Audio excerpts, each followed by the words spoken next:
Você vai ver nesta edição a importância dos intervalos durante a jornada de trabalho. Uma jornada superior a 6 horas contínuas vai causar riscos ao próprio trabalho, à própria saúde do trabalhador e ao risco, inclusive, de acidentes, né? O projeto MPT na Escola realiza mais uma oficina. Todo o sistema de garantia de direito atua em defesa da criança e do adolescente e, por exemplo, diante das situações de trabalho infantil, tomem atitudes para, de fato, resgatar essas crianças que se encontram em situação de exploração.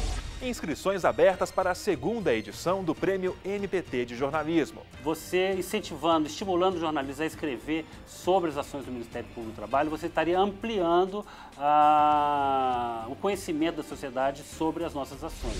E mais, o dia a dia de uma bibliotecária. Ainda hoje, muitas pessoas imaginam que qualquer um pode organizar uma biblioteca.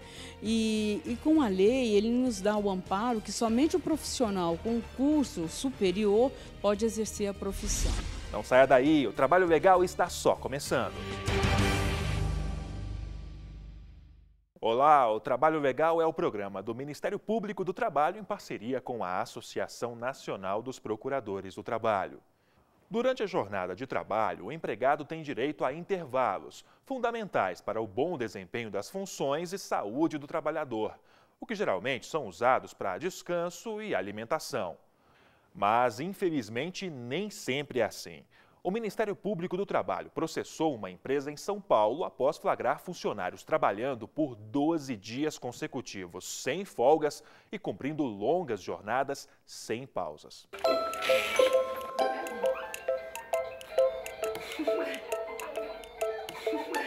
Pode parecer pouco, mas 1 hora a menos de trabalho para amamentar, depois de no mínimo 4 meses de licença maternidade, é um tempo precioso para as mamães se dedicarem ao desenvolvimento do bebê. Natália e o pequeno Matheus fazem questão de exercer esse direito garantido por lei. Normalmente, o ideal é você amamentar no mínimo 6 meses o bebê. O ideal, 2 anos. Todos os pediatras dizem isso. Agora, enquanto essa fase de adaptação, de começar a comer outras coisas, é muito importante ele ter, até emocionalmente, o aconchego do peito, né? O leite materno. E até hoje, quando ele tem qualquer probleminha, só resolve assim, tem que estar ali para dar o peito. Segundo a CLT, a mulher tem direito a 2 períodos de meia hora por dia durante a jornada de trabalho para amamentar o bebê até 6 meses de idade. Mesmo sendo um direito garantido, este advogado explica que é importante avisar a empresa. Retornando ao trabalho, a mãe deve avisar o empregador que está amamentando e que precisa daquele tempo que a lei lhe assegura para amamentar o próprio filho. Ou seja, aqueles 30 minutos em 2 partes da jornada. Obviamente que isso aí depende de logística, a criança tem que estar perto, porque esses 30 minutos não permitem que a mãe, se ela tiver que retornar em casa para amamentar, ela não vai conseguir. Então a empresa deve ter uma creche, deve ter um local onde essas crianças fiquem aguardando, fiquem sendo cuidadas e aguardando o horário de amamentação. A mãe pode somar as 2 meia horas e reduzir a jornada de trabalho no começo ou no final da jornada. A consolidação das leis do trabalho também regulamenta outras pausas no trabalho. A cada 6 horas é necessário um intervalo de 15 minutos para descanso e lanche. O tempo será computado na jornada. Acima de 6 horas de trabalho, no mínimo 1 hora de descanso e no máximo 2. As jornadas de trabalho devem exigir uma carga de descanso de 11 horas de um dia para o outro. Descanso de 24 horas seguidas a cada semana. Mas nem sempre é assim. A empresa de materiais esportivos Centauro foi processada pelo Ministério Público do Trabalho, que pediu o pagamento de R$1 milhão por dano moral coletivo após violações na jornada de trabalho dos funcionários. A fiscalização comprovou que os empregados trabalhavam 12 dias consecutivos, sem folga, e cumpriam longas jornadas, sem intervalo algum para o descanso. Além da indenização, o MPT pediu para que a empresa cumprisse imediatamente a lei, com intervalos de 11 horas entre 2 jornadas, folgas semanais de 24 horas e pausa para o repouso. Todas as normas de proteção ao trabalho, as normas que prevêem descansos, elas já consideram essa necessidade básica do trabalhador. Ela considera que uma jornada superior a 6 horas contínuas vai causar riscos ao próprio trabalho, à própria saúde do trabalhador e risco, inclusive, de acidentes, né? Então, existem necessidades tanto do descanso físico, descanso mental e para evitar até mesmo acidentes de trabalho.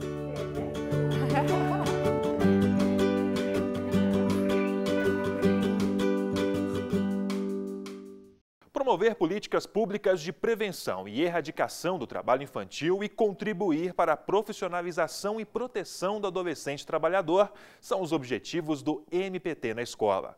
O projeto, que tem corrido o país, realizou uma oficina no estado do Ceará. O emprego de cozinheiro, Lucas conseguiu há 2 meses. Mas o primeiro trabalho foi como garçom, aos 15 anos de idade. Eu trabalhava à noite, aí era a noite toda, né? Eu não tinha muito tempo para estudar, mas agora melhorou, né? Que eu estudo à noite, aí quando eu chego eu faço logo umas tarefas de casa. O trabalho noturno ou em barracas de praia está entre as atividades que o Estatuto da Criança e do Adolescente caracteriza como inadequadas à condição de pessoa em desenvolvimento. Pela consolidação das leis do trabalho, adolescentes também não podem exercer atividades relacionadas ao comércio de bebidas alcoólicas. Pela lei não pode, né? Mas aqui as outras praças são cheias aqui de criança, vendendo bombom, chiclete, essas balas para ajudar seus pais. Lá do começo do calçadão, que é o antigo Mercado do Peixe, até aqui na Ponte Metálica do Náutico. É o que a gente vê. É no ofício de vendedor ambulante que Dona Maria observa há 7 anos as imagens de um passado que ela conhece bem. Nem sabia que esse estudo ia servir para mim não andar nesse sofrimento aqui, né? As memórias de uma infância difícil também são recentes para Lúcia, a quinta de 12 filhos. Nós fomos criados trabalhando. Trabalhando era capinando, colhendo café, né? Limpando de enxada, enchendo saquinho para fazer muda, né? Meus pais diziam que a gente só podia concluir até a 4ª série, né?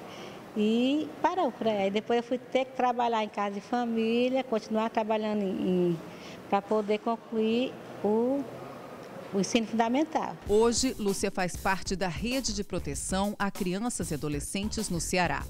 Representantes de mais de 100 municípios participaram de uma oficina para avaliar as ações e definir estratégias para combater a exploração do trabalho infantil no estado. Fortalecer a luta contra o trabalho infantil através da intersetorialidade das políticas públicas, que os educadores sensibilizados consigam envolver outros atores, como os da assistência social, da saúde e dos conselhos, para que todo o sistema de garantia de direito atue em defesa da criança e do adolescente e, por exemplo, diante das situações de trabalho infantil, tomem atitudes para, de fato, resgatar essas crianças que se encontram em situação de exploração. Nós procuramos trabalhar o monitoramento das ações que foram pensadas.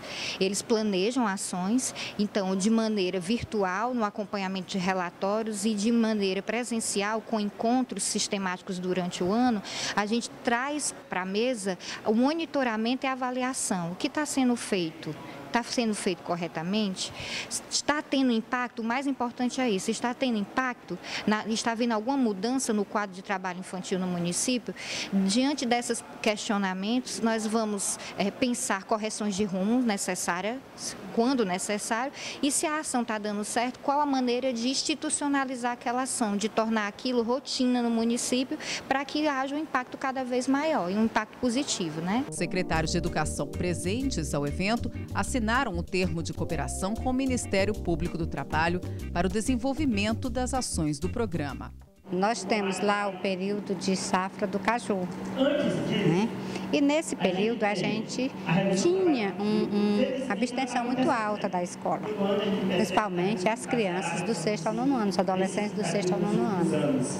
Então daí a gente começou a fazer um trabalho, um monitoramento nas turmas de 6º ao 9º ano. Então dessa forma, esse trabalho, essa rede de proteção que a gente criou para essa ação, a gente eliminou. Em 2013 a gente eliminou, entre o ano 2013 e 2014, eliminou essas crianças fora da escola. Ainda bem que eu nunca desisti de estudar. né? Sempre lutei para dar continuidade aos meus estudos. Ou você desistir, ou fazer como eu. Fui lutando até conseguir terminar fazer o nível superior, né? Que essas questões sejam levantadas, as escolas, os fóruns municipais, a Câmara Municipal.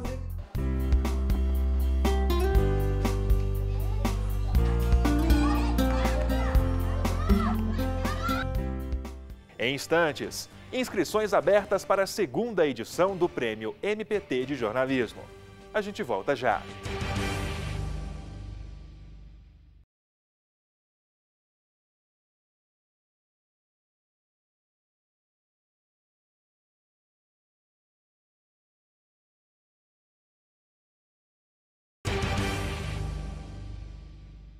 Estão abertas as inscrições para a segunda edição do Prêmio MPT de Jornalismo, que busca valorizar matérias jornalísticas dedicadas à investigação e à denúncia de injustiças contra os trabalhadores. A premiação possui 8 categorias, sendo 2 especiais e é dividida em 2 fases. Segundo o assessor-chefe de comunicação do MPT, o prêmio busca ainda aproximar a sociedade do Ministério Público do Trabalho. Você incentivando, estimulando jornalistas a escrever sobre as ações do Ministério Público do Trabalho, você estaria ampliando o conhecimento da sociedade sobre as nossas ações. Fraudes nas relações de trabalho, trabalho escravo contemporâneo, trabalho infantil, discriminação de gênero, cor e pessoas com deficiência, meio ambiente do trabalho, promoção da liberdade sindical, trabalho portuário e aquaviário e irregularidades trabalhistas da administração pública serão os temas premiados nas seguintes categorias: jornal impresso, revista impressa, radiojornalismo, telejornalismo, webjornalismo, fotojornalismo, universitário e repórter cinematográfico, que na fase regional terão premiação de R$ 5.000.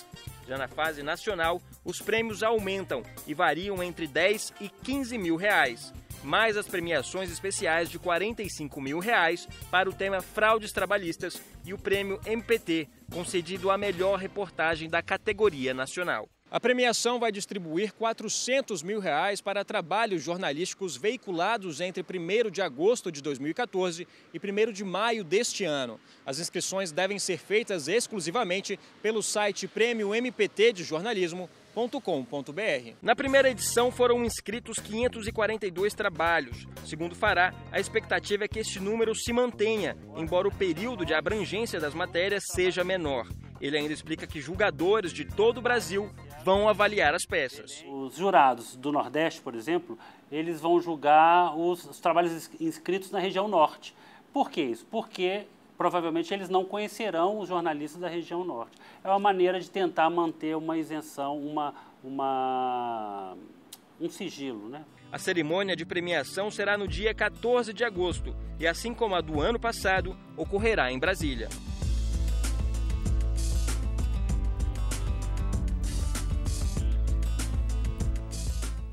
E você, trabalhador, tem espaço garantido aqui no Trabalho Legal para mandar aquele recado para o seu superior. Pô, chefe, me dá uma folga aí, tô precisando descansar. Chefe, só quero te dizer que você é nota 1000, viu? Melhor não tem. Chefe, aumentei minha hora de almoço, tá muito pouco.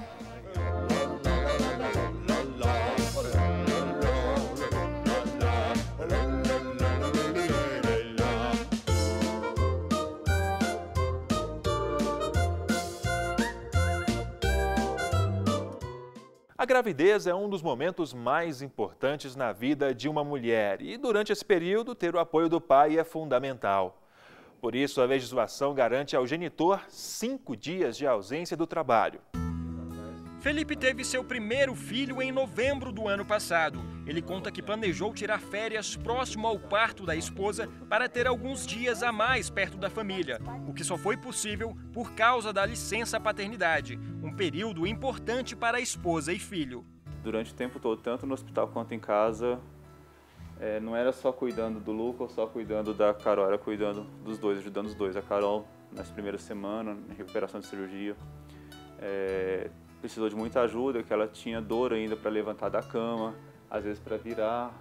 O servidor público pôde passar quase uma semana em casa, tempo que para a mãe é curto, mais importante no pós-parto. Foi essencial.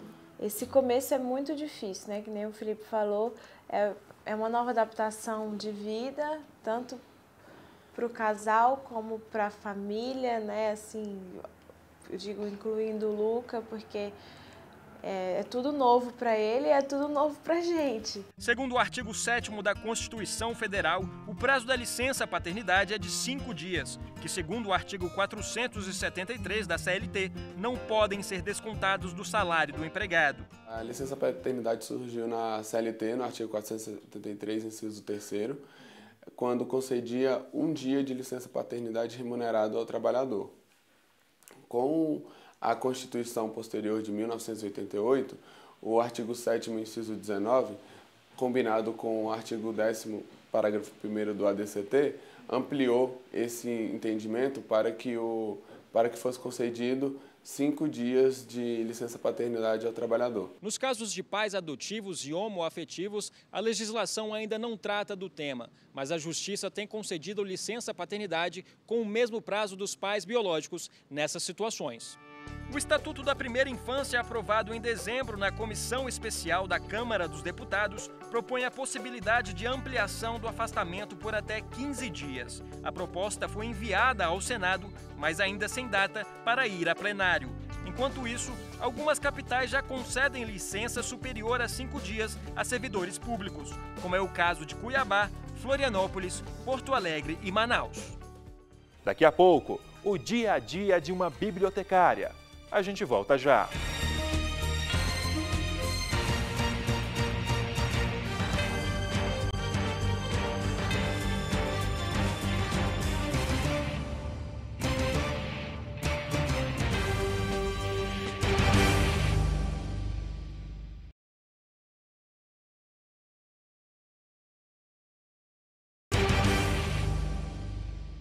A biblioteca é um dos locais onde o profissional de hoje do quadro Meu Trabalho desempenha as funções. A repórter Emília Bisotto foi acompanhar parte da rotina de Iris Amaral, bibliotecária há 35 anos.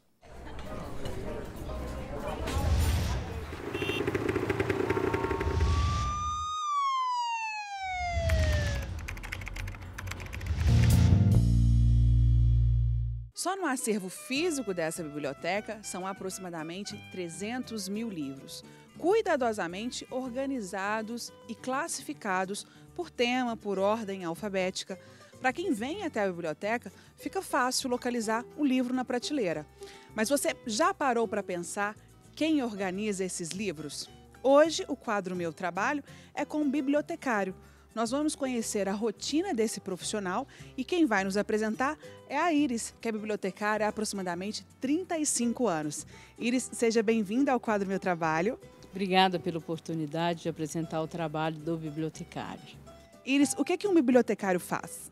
Ele faz diversas atividades, dentre elas cataloga, classifica, indexa e principalmente atende o usuário.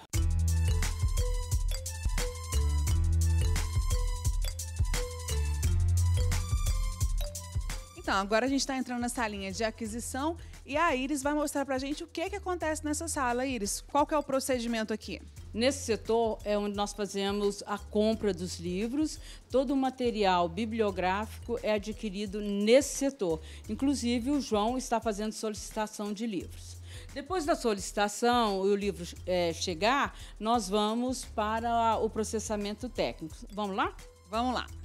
Esse daqui é o setor de processamento?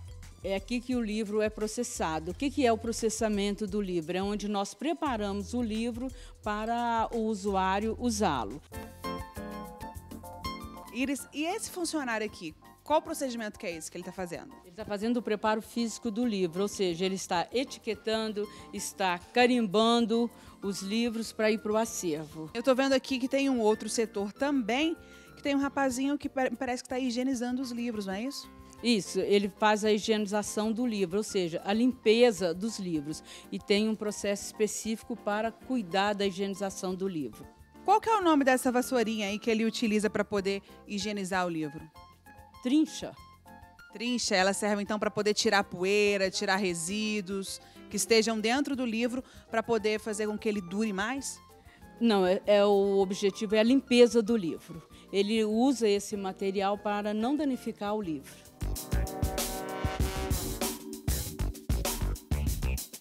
Iris, e nesse outro setor aqui, nessa outra baia, o que acontece aqui? Aqui acontece a classificação e a indexação e catalogação do livro.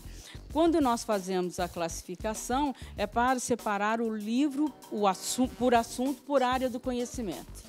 Então, é esse setor aqui que é responsável em deixar tudo organizadinho por ordem alfabética, por tema, para poder facilitar para quem vem até a biblioteca pesquisar um livro. Correto. É aqui que sai o livro já organizado para a estante. Também estará organizada de acordo com o assunto do livro. E depois daqui, para onde que vai? Aqui o livro já termina, ele é concluído e ele vai para o acervo. Então, ele vem para cá, para essa prateleira aqui, para poder vocês, com os carrinhos, levarem até o acervo? Isso, correto. Aqui o livro já está organizado, etiquetado, organizado por assunto, selecionado, já catalogado, e daqui ele já vai para a estante. Iris, então aqui o livro está sendo colocado na prateleira de acordo com o tema, em ordem alfabética. Aqui nós finalizamos o processo. O livro já está disponível para o usuário. Ele já pode usá-lo aqui na biblioteca ou levar emprestado, conforme sua necessidade. E uma curiosidade importante de ressaltar é que o perfil desse tipo de profissional mudou, né? Hoje nós temos a questão da tecnologia, a digitalização de alguns livros e alguns arquivos. Como que você sente isso, tendo trabalhado há tanto tempo já, trabalhando há tanto tempo na área, essa mudança aí de livro físico para tecnologia digital? Olha, eu sinto que mudou muito, muito. A biblioteconomia, ou seja, a ciência da informação, é uma área que absorve muito tecnologia. E hoje está aí presente, né, o livro digital, as bibliotecas digitais. Então agora a gente vai mostrar brevemente a parte digital dessa biblioteca. Vamos lá, Iris.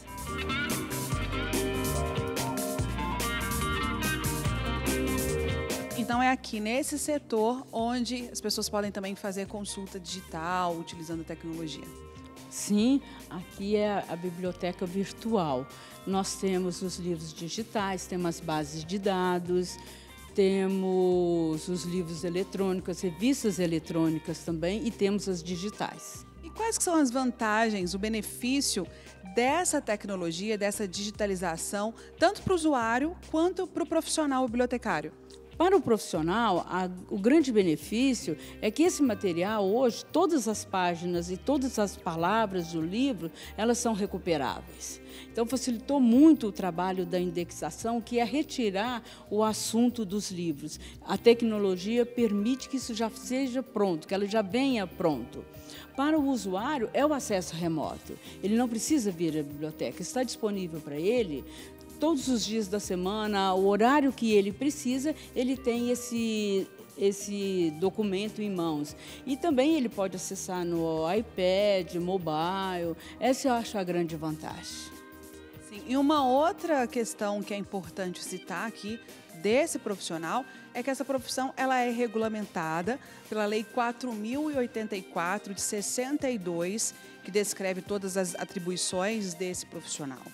Eu gostaria de saber de você, que está há tanto tempo na área, qual que é a importância da lei existir, de existir um conselho federal para esse profissional que garanta benefícios e direitos. Para você, qual que é a importância disso, Iris? Olha, ainda hoje, muitas pessoas imaginam que qualquer um pode organizar uma biblioteca.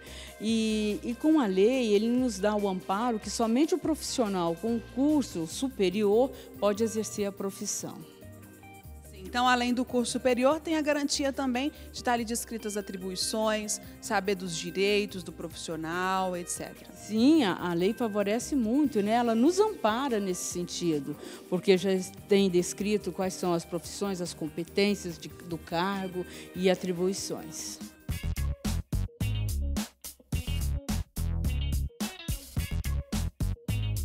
Então, Iris, a respeito ainda dessa profissão, do trabalho que você desempenha, é importante também que o bibliotecário seja uma pessoa bem informada, que seja culturalmente bem informado, inclusive a respeito de livros, de literatura, de autores, para no caso de algum usuário, se ele tiver alguma dúvida num ambiente como esse, a pessoa está munida de informação para poder ajudá-lo, é isso? Sim, nós precisamos estar a par das novas tecnologias que estão surgindo no mercado. A biblioteconomia é uma área que absorve muito tecnologia. Hoje nós temos livros que eu falei para você que estão disponíveis em vários suportes para mobile e precisamos dar essa informação, esse apoio ao nosso usuário e também conhecer, porque nós trabalhamos com conhecimento. Então precisamos saber todas essas áreas. Ok, então finalizando o quadro Meu Trabalho de hoje, queria agradecer a sua participação, Iris, a paciência em ter nos mostrado a sua rotina como profissional, como bibliotecária há tanto tempo. Eu que agradeço a oportunidade. Muito obrigada. E agora eu vou passar a bola para o Rafael, que está no estúdio. É com você, Rafa. Bacana, viu? E você aí, tem alguma sugestão de reportagem? Então envie para o e-mail trabalholegal.pautas@gmail.com. Já para conhecer um pouco mais sobre o Ministério Público do Trabalho, acesse www.npt.gov.br e também o Facebook ou o canal no YouTube. O programa de hoje termina aqui, mas na próxima semana tem mais. Até lá!